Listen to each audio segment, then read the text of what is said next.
नमस्कार, जय हिंद। स्वागत है आपका, आप सभी का अपने यूट्यूब चैनल रोजगार विद अखिल में। तो साथियों, आपका स्वागत है। तो साथियों, हिंदी क्लास आज पार्ट 6 है हिंदी साहित्य का। तो आज कल हमने देखा निर्गुण भक्ति के बारे में, तो आज हम देखने वाले सगुण भक्ति धारा के काम में। अगर आप साथियों UPSC एग्जाम की तैयारी कर रहे हैं तो ज़्यादा एग्जाम में टाइम नहीं बचा है, आप अपनी तैयारी को तेज कर दिए और साथ ही वीडियो को देखते रहिए, अपनी तैयारी को और सुदृढ़ और अच्छे से करिए। आइए देखते हैं सगुण भक्ति धारा के बारे में। तो सगुण भक्ति धारा, सगुण भक्ति के प्रतिपादक हैं आदि गुरु शंकराचार्य। कौन है आदि गुरु शंकराचार्य को माना जाता है? इन्होंने अद्वैतावाद दर्शन दिया। किसका? अद्वैतवाद का दर्शन दिया। किसने? शंकराचार्य ने। ये सगुण भक्ति के प्रतिपादक माने जाते हैं आदि गुरु शंकराचार्य। इन्होंने अद्वैतवाद का दर्शन दिया। साथ ही आगे देखते हैं माधवाचार्य ने द्वैतवाद। माधवाचार्य कौन थे? इन्होंने द्वैतवाद का दर्शन दिया। आगे बल्लवाचार्य, बल्लवाचार्य की बात करें तो शुद्ध द्वैतावास। बल्लवाचार्य कौन थे? शुद्ध द्वैतावास। बल्लवाचार्य ने शुद्ध द्वैतावास का वर्णन किया। रामानुजाचार्य ने विशिष्ट द्वैतावाद का वर्णन किया और साथ ही निम्बार्कचार्य ने द्वैतावास का वर्णन किया। साथियों, ज़्यादा फालतू की बात नहीं होगी, बस point two point content deliver पर फोकस है, क्योंकि एग्जाम बहुत ही जल्द होने वाला है, जून के लास्ट तक होने वाला है। इसलिए केवल आप देखिए, बस डिक्टो बात करेंगे, पॉइंट टू पॉइंट अपना रिवीजन करिए, आगे बढ़िए। आगे देखते हैं दक्षिण भारत में अलवार और नैनवार संत हुए। कौन कौन संत हुए पूछेगा, कौन कौन संत हुए? तो दक्षिण भारत में दो प्रकार के संत हुए। कौन से? अलवार, एक नैनवार। अलवार संत कौन थे? अलवार संत थे जो विष्णु जी के उपासक थे। अलवार संत विष्णु जी के उपासक थे, जबकि नैनवार संत थे जो नैनवार वो जो थे वो शिव के उपासक थे। नैनवार संत कौन से? शिव के उपासक। तो शिव जी के कितने नैन थे? 3 नैन। तो नैन से नैनवार त्रिनेत्र शिव जी से याद रखना। नैनवार शिव के उपासक और अलवार विष्णु जी के उपासक थे। अलवार संतों की संख्या साथियों 12 है। अलवार संतों का सबसे लोकप्रिय जो संत है वो सड़कोस है। कौन से? सड़कोप है। आगे देखते हैं अलवार संतों में एकमात्र महिला कौन सी है? तो अलवार संतों की एकमात्र महिला अंडाल, अंडाल या गोदा भी बोल सकते हैं। क्या? अंडाल या गोदा। इनको कहा जाता है दक्षिण भारत की मीरा, इनको कहा जाता है। किसको? अंडाल या गोदा को दक्षिण भारत की मीरा। ये केवल इकलौती महिला अलवार संतों की है। अलवार संतों की संख्या 12 है। अलवार संतों में सबसे लोकप्रिय साथियों कवि हैं सड़कोप। कौन है? सड़कोप। अलवार में जो महिला है वो है अंडाल, मीरा कहा जाता है इनको दक्षिण भारत की। नैनवार संतों की संख्या है, तो नैनवार संतों की संख्या साथियों 63 है। कितनी? 63। याद रखेंगे 63। नैनवार 63। नैन से याद रखेंगे भगवान शिव जी के 3 नैन थे, तो नैनवार शिव जी और अलवार विष्णु के उपासक। आगे देखते हैं सगुण भक्ति धारा या राम भक्त शाखा। सगुण भक्ति धारा को राम भक्त शाखा कहा जाता है। साथियों, क्या कहा जाता है? सगुण भक्ति धारा को राम भक्त शाखा कहा जाता है। तो राम भक्त शाखा सगुण भक्ति धारा के प्रथम कवि कौन है? तुलसीदास जी। प्रथम कवि राम भक्त शाखा के कौन है? तुलसीदास जी है। जन्म स्थान इनका देखते हैं, तो जन्म स्थान इनका सोरोएटा।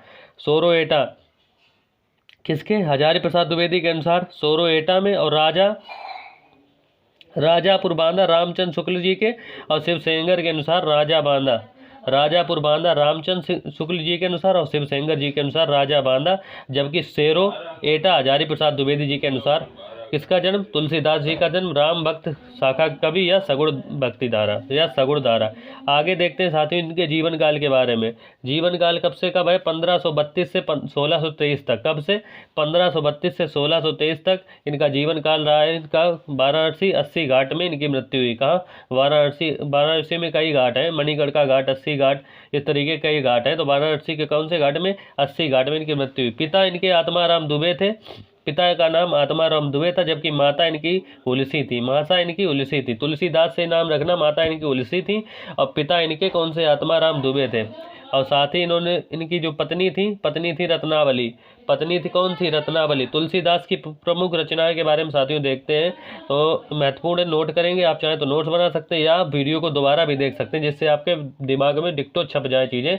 आप बिल्कुल स्कैन कर लीजिएगा। आगे देखते हैं बैराग संदीपनी। कौन सी पहली है रचना? बैराग संदीपनी। रामलला नहुदू। आगे जानकी मंगल, पार्वती मंगल, बरवे रामायण। या तो जानकी मंगल आ जाए तो किनकी है? तुलसीदास जी की है। बरवे रामायण तुलसीदास जी की। बैराग, रामलला, नहुदू ये किसकी? तुलसीदास की। कौन से? ये पंचरत्न है इनके। कौन कौन से? बैराग संदीपनी, रामलला, नहुदू, जानकी मंगल, पार्वती मंगल और बरवे रामायण। ये कौन से इनके पंचरत्न है? कौन कौन से? बैराग संदीपनी, रामलला, जानकी मंगल, पार्वती मंगल, बरवे रामायण इनके पंचरत्न है। तुलसीदास की अन्य रचनाएं कौन सी? गीतावली पदावली रामायण में। कौन सी? या गीतावली या पदावली रामायण। गीतावली, पदावली रामायण, कवितावली, हनुमान बाहुक। क्या? हनुमान बाहुक।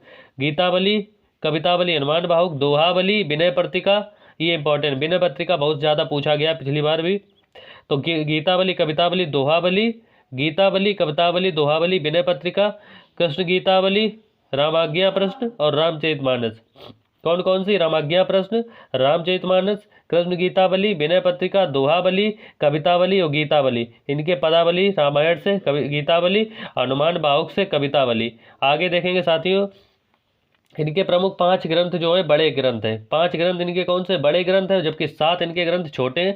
इस प्रकार तुलसीदास जी के कुल कितने ग्रंथ माने जाते हैं साथियों? तो इस प्रकार तुलसीदास जी के कुल 12 ग्रंथ माने जाते हैं। याद रखना साथियों, महत्वपूर्ण नोट करेंगे कि इनके 5 ग्रंथ बड़े हैं और 7 ग्रंथ छोटे हैं। कुल इनके तुलसीदास जी के ग्रंथ कितने माने जाते हैं? 12 प्रमाणिक ग्रंथ माने जाते हैं। आगे बढ़ते हैं साथियों, तुलसीदास का उपनाम। तुलसीदास के वाल्मीकि उपनाम देखते हैं। कालिकाल का वाल्मीकि नाभादास को कहा जाता है। कालिकाल का वाल्मीकि, कालिकाल का वाल्मीकि नाभादास, नाभादास, कालिकाल का वाल्मीकि नाभादास। मुगल काल का सबसे महान व्यक्ति था स्मिथ। मुगल काल का सबसे महान व्यक्ति स्मिथ था। जातीय कवि रामविलास, जातीय कवि रामविलास शर्मा, जातीय कवि रामविलास शर्मा साथियों नोट करेंगे। और साथ ही मानस का हंस अमृतलाल नागर, मानस का हंस अमृतलाल नागर।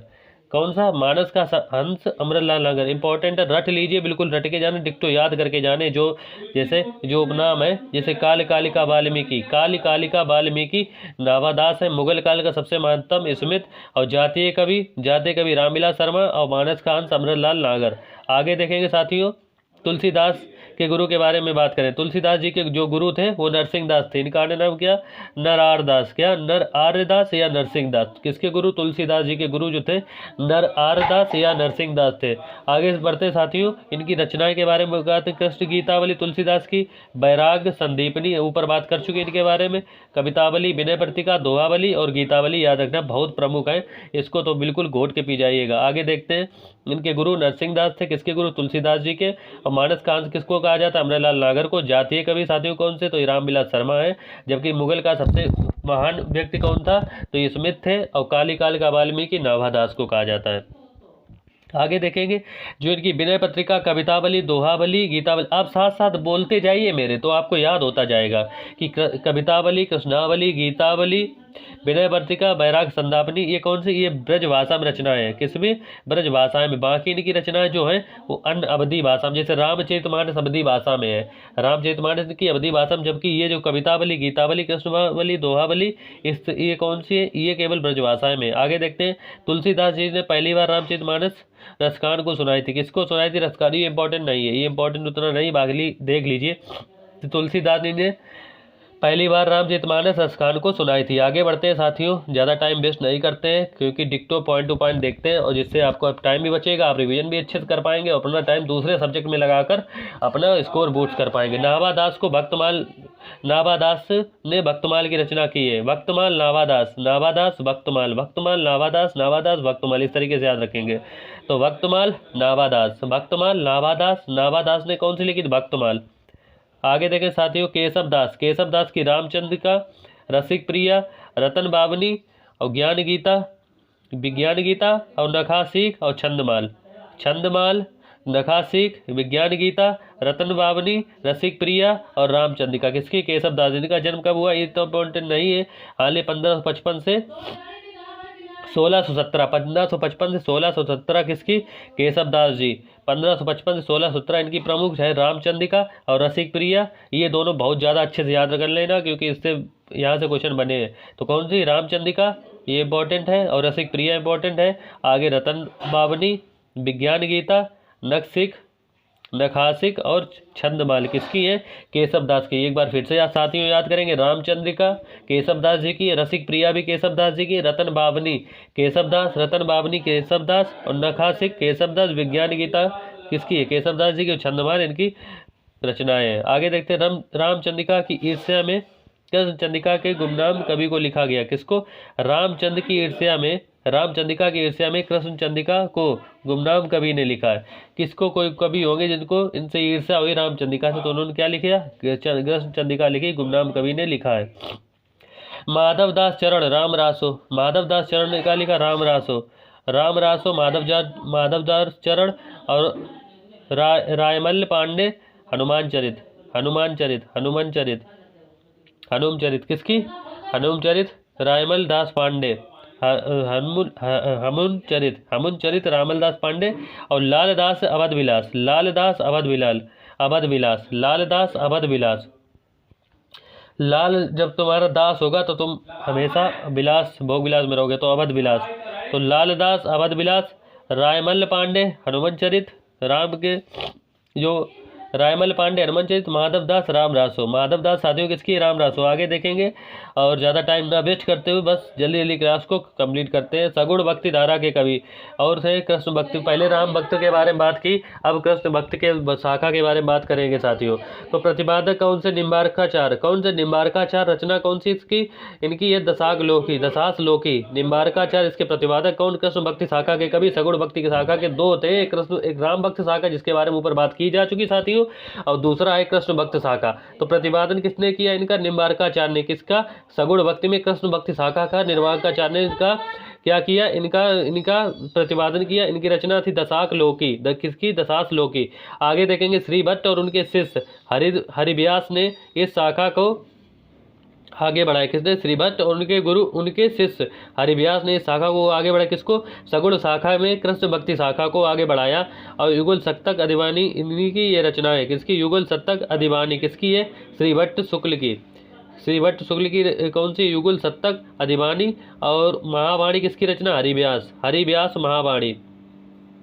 अब मान लो हरि को क्या लगी प्यास, तो उन्हें महावाणी बहुत तेज बोला, महावाणी बोली, तो इससे क्या आता है? हरि प्यास महावाणी।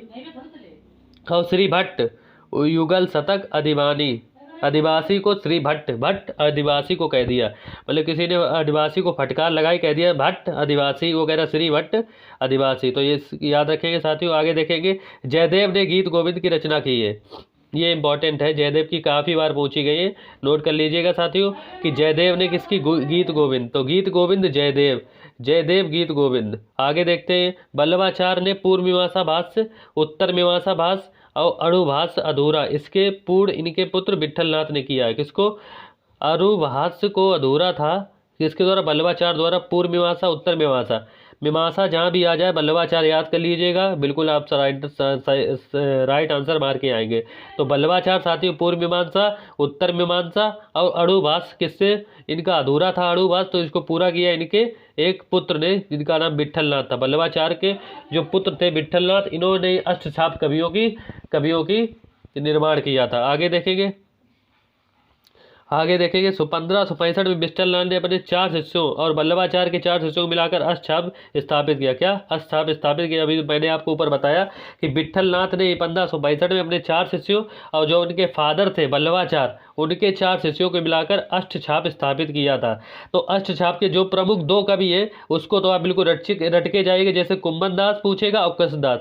कुंभन दास कहाँ के थे? ये पहले छवि कवि थे, कहाँ के? उत्तर प्रदेश के। तो ये आपको रटा होना चाहिए कि पहले पूछ लेगा पहले अष्टछाप कवि कौन थे। तो साथियों राइट मार करिएगा, अष्टछाप के कवि पहले थे कुंभन दास जी और दूसरे कृष्णदास जी दूसरे कवि अष्टछाप के थे, ये गुजरात संबंधी थे। सूरदास, परमानंद दास, छीत स्वामी, गोविंद स्वामी, चतुर्बुद्धदास और नंददास, ये अष्टछाप के कवि थे। 8 कवि थे इसमें अष्टछाप में। 8 से ही समझ में आ रहा है, 8 से 8 कवि। तो इसमें क्या था? बल्लभाचार्य जी के 4 शिष्य थे और विट्ठलनाथ ने अपने 4 शिष्य मिलाए तो अष्टछाप की स्थापना कर दी। तो पहले कवि कुंभन दास कहाँ से? यूपी के। दूसरे कृष्णदास, सूरदास, तीसरे सूरदास थे। सूरदास, कुंभन दास और कृष्णदास और परमानंद दास किसके शिष्य थे? ये बल्लभाचार्य के शिष्य। जबकि शीत स्वामी, गोविंद स्वामी, चतुर्बुद्धदास और नंददास ये किसके थे? ये विट्ठलनाथ के शिष्य थे। ये विट्ठलनाथ के शिष्य थे साथियों, याद रखेंगे। आगे बढ़ते हैं, सूरदास जी के बारे में बात कर लेते हैं। सूरदास जी सूरसागर में कितने 4936 पद है, इसमें 3 भ्रमर गीत लिखे। बस ये याद रखना है, इसको याद नहीं रखना है, केवल याद रखना है कि सूरसागर में कितने भ्रमर गीत थे, तो 3 भ्रमर गीत थे। सूरसावली में 1007 पद, ये पद याद नहीं रखने। साहित्य लहरी इनका याद रखना। सूरदास ने सूरसागर, सूरसावली और साहित्य लहरी किसकी? सूरदास से। और इनका जन्म कहाँ हुआ? आगरा 1478 और मृत्यु का 1584 मथुरा में। आगे देखते हैं, इनकी रचना याद कर लीजिएगा, बिट्टो रट लीजिएगा। सूरसागर, सूरसावली और साहित्य लहरी इनकी रचनाएं हैं। और पूछेगा सूर सागर में कितने भ्रमर गीत, तो 3 भ्रमर गीत। आगे बढ़ते हैं साथियों, रसखान जी के बारे में बात और कर लेते हैं। रसखान सैयद इब्राहिम इनका प्रमुख नाम है। रसखान का उपनाम है सैयद इब्राहिम। सैयद इब्राहिम 1533 और 1618 में इनने ये लिखी थी। इनका जन्म हुआ था 1533 में, उनकी मृत्यु 1618 में हुआ। और इनको सैयद इब्राहिम के नाम से जाना जाता है। रसखान सैयद इब्राहिम, बात एक ही। आगे देखेंगे दीना लाल दान लीला, इनकी प्रमुख रचना दान लीला। सुजान सागर, रसखान सुजान सागर, सागर का रस पिया, सुजान सागर, सुजान रसखान, प्रेम वाटिका, अष्टयाम प्रेम वाटिका, सुजान खान, सुजान सागर और दान लीला। याद करेंगे साथियों, दोबारा नोट करेंगे, मेरे साथ बोलेंगे जिससे आपको ये सारा याद हो जाए। तो पहले रसखान को सैयद इब्राहिम कहा जाता है। 1533 1618 में इनको 1533 का जन्म और 1618 में इनकी मृत्यु। इनके लिए लिखा दान लीला। रस खान, जब इनके पास सोने की खान थी, मान लो रस की खान थी, यानी रस की खान थी खान, तो रस की खान थी, इन्होंने क्या कर दिया, दान कर दिया, रस की खान को दान कर दिया। तो याद रखेंगे ट्रिक से, रस की खान को दान कर दिया। इसके बाद में सुजान सागर, इनके पास कैसी सागर जैसी खान थी, कैसी थी, सागर जैसी खान थी। इसको थोड़ा रिलेट करके पढ़िएगा तो आपको याद रहेंगी चीज़ें लंबे टाइम तक। जैसे क्वेश्चन आएगा आप एकदम डिक्टो सही करके आएंगे। तो रसखान में क्या है, रसखान खान थी तो दान कर दिया। और रस खान कौन सी थी, सुजान सागर की खान थी। फिर सुजान रसखान, तो रसखान से याद रखेंगे। प्रेम वाटिका, फिर भाई जब इन्होंने जो इनके पास खान थी इन्होंने दान कर दी, तो इनके लोगों का प्रेम उमड़ पड़ा इनके ऊपर, तो इनके प्रेम वाटिका, इन्होंने प्रेम की बगिया इनकी आसपास हो गई, मतलब लोगों का इनके ऊपर प्रेम बहुत अच्छा आ गया। फिर इनका अष्टायाम, इनको एक नया आयाम मिला, इनको कहा गया अष्टायाम। याद करेंगे कि रसखान के पास खान थी, सोने की खान या रस की खान, इन्होंने दान कर दी। क्या दान कर दी? फिर इनको सुजान सागर जैसे इनकी खान थी, सागर जैसी खान थी, इनको सुजान रस खान। और इसके बाद में इसको फिर प्रेम मिल गया, प्रेम वाटिका। और फिर इनके आयाम, एक नया आयाम इन्होंने क्रिएट कर दिया, किसने, रसखान ने। तो याद रखेंगे। आगे बढ़ते मीराबाई के बारे में पिछली बार क्वेश्चन बना, इनके गुरु है रैदास। कौन है रैदास? यूपी पुलिस में क्वेश्चन बन चुका है, जो एग्जाम हुआ था 17-18 फरवरी को। तो याद रखें इनके गुरु रैदास। कौन? रैदास इनके गुरु हैं। और आगे देखेंगे 1516 से 1546 तक ये रही है। नरसिंह जी का मायरा, नरसिंह जी का मायरा किसके? मीराबाई का। गीत गोविंद का टीका, गीत गोविंद अगर पूछे तो जयदेव, गीत गोविंद पूछे तो जयदेव, और गीत गोविंद का टीका तो कौन है? मीराबाई। और राग गोविंद मीराबाई, राग गोविंद और गीत गोविंद का टीका। और नरसिंह का मायरा, किसका? नरसिंह का मायरा, मायरा से मीराबाई, गीत गोविंद का टीका मीराबाई। और वैसे गीत गोविंद अगर रचना पूछे तो जयदेव की है, जबकि गीत गोविंद का टीका मीराबाई और राम गोविंद मीराबाई।